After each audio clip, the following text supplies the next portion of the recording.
Welcome back to the Relaxing Ghost channel here on YouTube. Today we have SummerSlam 2023 DVD review. This is a 2-disc DVD set, and I noticed something different with this DVD set. They're no longer listing the DVD logos and whatnot on the bottom here. And yeah, it's right here. 2-disc set. So pretty cool. So yeah, this was actually a very good show in my opinion. Now we got a 2-disc set here. This was August the 5th, 2023 from Detroit, Michigan, Ford Field. This was one hell of an event. And I am really happy that WWE has continued to put, some of these bigger shows and stadiums and whatnot. I'm happy Detroit finally got another, major event. So yeah, this would be the fallout from the Bloodline Civil War and whatnot, with Jey Uso leaving the Bloodline to challenge Roman Reigns for the undisputed title and for the tribal chief, moniker, I guess. Decent cover. I like the poster feel to it. Pretty cool SummerSlam logo. It's much different than what we're used to seeing, with the years and years of that hideous star logo, and they finally broke away from that. It felt like we had that logo forever.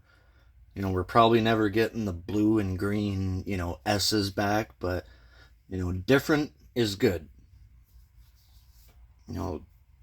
When did this start? Yeah, back in, I think, 2022. So yeah, we got Cody Rhodes, Charlotte, you got Logan Paul, looks like Asuka, Lesnar, Bianca Belair, Seth Rollins, and you got Finn Balor back there. So yeah, decent cover, honestly. Spine actually looks pretty cool as well. Much different than what we're used to seeing. With just the black background. This looks very good. Got LA Knight there, who has just been on the rise as of late. And you have Io Sky after cashing in. So yeah, we got a 310-minute runtime, or just over 5 hours. No sticker with this one as well, so I don't know what's going on with Walmart. Now we got a gray and a blue disc. Not a fan of the artwork still. Just add a little bit of color. Add a little bit, please. Come on. Like, you're not fooling anyone. So this event had 9 matches on it, and I thought this event flowed fairly well from top to bottom. There was a couple stinkers, of course, but every pay-per-view is gonna have that.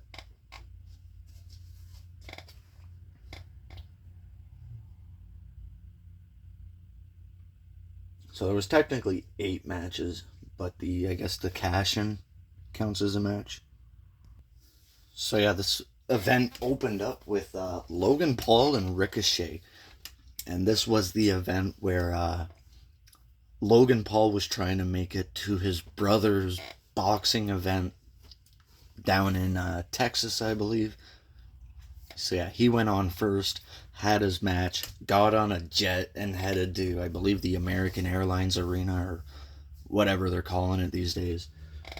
If that's where it was. I think that's where it was. And then we had Cody Rhodes and Brock Lesnar in a fantastic match. You talk about working a crowd. How better to do it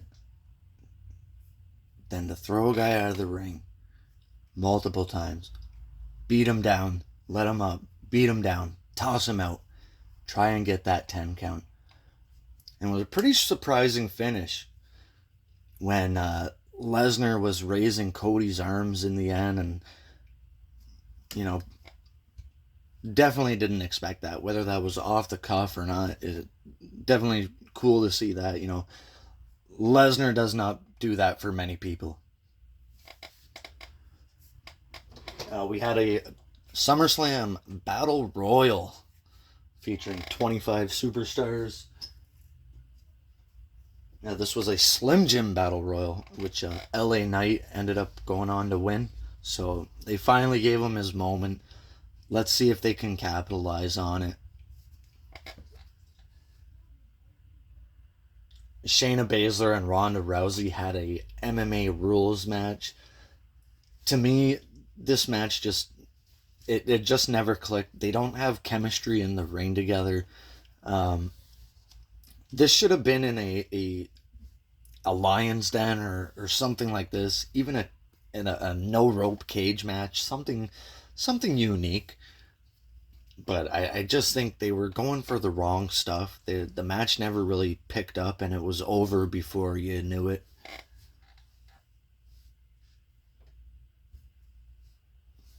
Gunther versus Drew McIntyre for the Intercontinental Championship. Again, this was not Gunther's best match, but I thought, McIntyre brought the fight to him. Decent overall. Not Gunther's best matches, but still very solid. I mean, Drew McIntyre is very underrated, and when you put him in there with a guy like Gunther, McIntyre's gonna try to outshine him. At times, he might, but Gunther is just so massive. Feats of strength are real with this man. And we had Rollins and Balor once again for the World Heavyweight Championship. This was probably one of their best matches. And they've had so many matches now from all the way back in 2016. They had that match for the Universal Championship. Then they just had the match at Money in the Bank, which was decent. This was a very good match. I'm glad this got plenty of time. Both guys look great. The Judgment Day is fantastic. Don't sleep on the Judgment Day. They're even they're a little bit older. They still got some fight left in them. Yeah, this match went almost 20 minutes. Big fan of the match. Always been a Seth Rollins fan. I like Finn Balor at times. I know he can get a lot of hate for the matches he puts on, but whatever.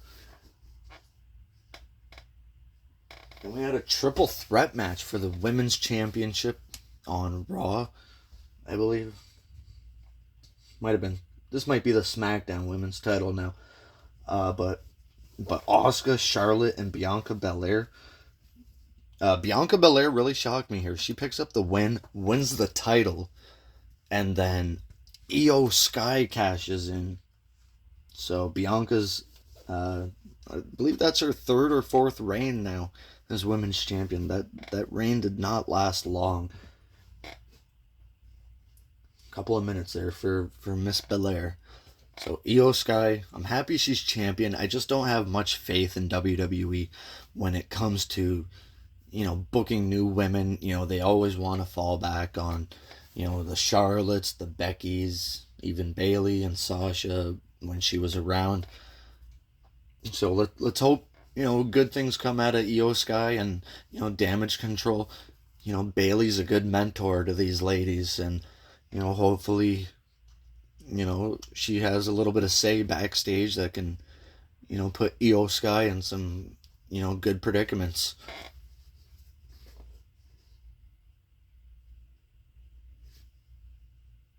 And finally, the main event, Roman Reigns versus main event Jey Uso in tribal combat. You know, sometimes WWE gets it right with nicknames, and sometimes they are just so far off with them. It's almost embarrassing. Uh, Main event Jey Uso. It's a decent moniker, but I'm just not a fan of that. You know, same with Seth freaking Rollins. It's, you know, kind of cheesy, kind of corny. But I think we all knew that realistically, Jey Uso had pretty much no shot of winning this match, especially after they added the stipulation of him becoming the new tribal chief of the Anoa'i family. You know, he got a decent reaction here, and he's been getting hell of a pop on Raw. I just don't see it. I don't see him as a main event caliber player. He might be good on the tag team scene. He might even be a hell of an IC champion one day. But in the main event mix, I don't see it. So this match went well over 30 minutes. I thought it dragged at times. And then we had the big shocker at the end with Jimmy Uso returning, turning his back on his brother, and costing Jey Uso the title and the tribal chief status. So we definitely know this is building to Jimmy and Jay at a WrestleMania. And they'll probably have a trilogy of matches going into 2024. I think this is where the Roman Reigns story kind of stalls. And now he's reportedly on vacation or whatever it is. So who knows?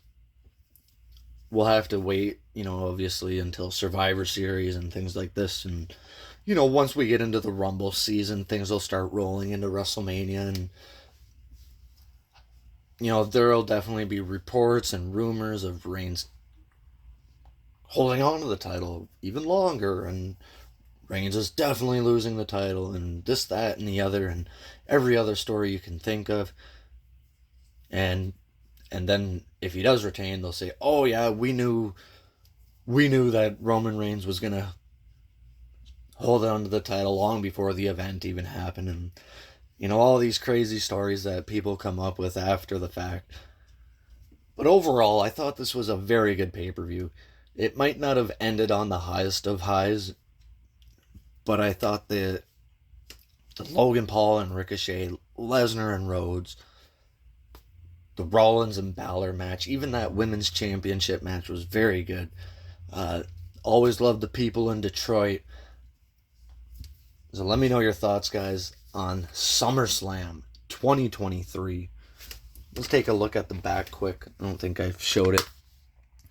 Got a fantastic shot of Roman Reigns, who was not carrying both titles, or all three, I believe, at this point.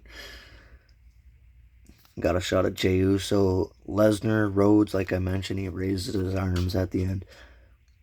McIntyre and Gunther, Rollins, Shayna Baszler and Ronda Rousey, then Ricochet and Logan Paul. Well, overall, very good show. It's definitely one I'm going to go back and watch when it's all said and done. Let me know your thoughts. As always, we'll talk to you later. Peace.